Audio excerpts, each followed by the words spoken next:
जयपुर की तंग गलियों में स्थित राजवाड़ी रसोई हाल ही में खुली थी।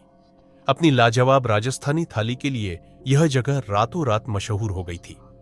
लेकिन अजीब बात यह थी कि यहां खाना सिर्फ रात में ही बनता और डिलीवर किया जाता। आदित्य, एक लोकल व्लॉगर, इस रहस्य को जानने के लिए उत्सुक था।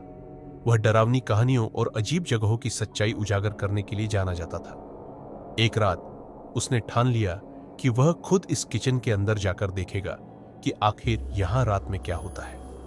रात का रहस्य रात के 1 बजे, जब सड़कें वीरान हो चुकी थीं, आदित्य चोरी छिपे राजवाड़ी रसोई के पीछे के दरवाजे से अंदर घुस गया।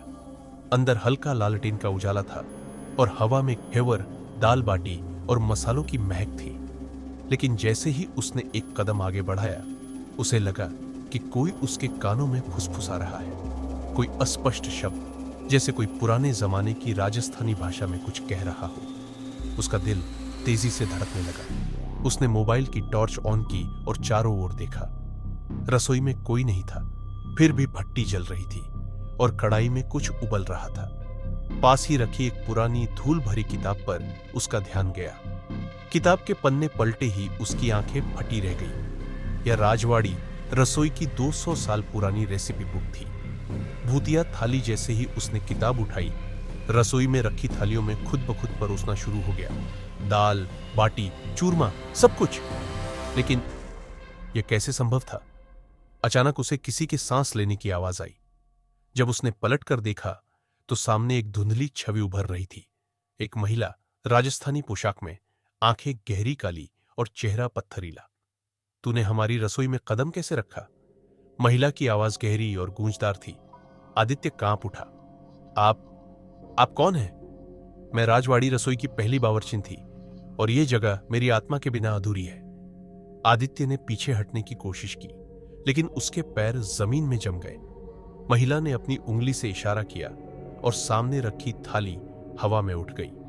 जो भी हमारी विरासत को बिना अनुमति छूता है, उसे हमारी आखिरी बनाई हुई थाली खानी पड़ती है। थाली में रखा खाना अब सड़ चुका था। उसमें से सड़े मांस और खून की बू आ रही थी। थाली धीरे धीरे आदित्य के सामने आ रही थी, मानो उसे जबरदस्ती खिलाने के लिए। वह चिल्लाया, मुझे माफ कर दो, मैं चला जाऊंगा। लेकिन उस औरत के होठों पर एक अजीब मुस्कान थी। अगली सुबह राजवाड़ी रसोई के सामने पुलिस की गाड़ियां खड़ी थी। किसी ने एक अजीब रिपोर्ट दी थी। एक युवक रसोई में बेहोश पड़ा था और उसके चारों ओर कई 100 साल पुरानी थालियां रखी थी। लेकिन सबसे अजीब बात, सीसीटीवी फुटेज में किसी भी महिला की परछाई नहीं दिखी। लेकिन आदित्य के डर से फटी आंखों और उसके कंपाते होठों से एक ही बात निकल रही थी। वह अब भी देख रही है। इसी तरह की और कहानियां सुनने के लिए चैनल को लाइक, शेयर और सब्सक्राइब जरूर करें।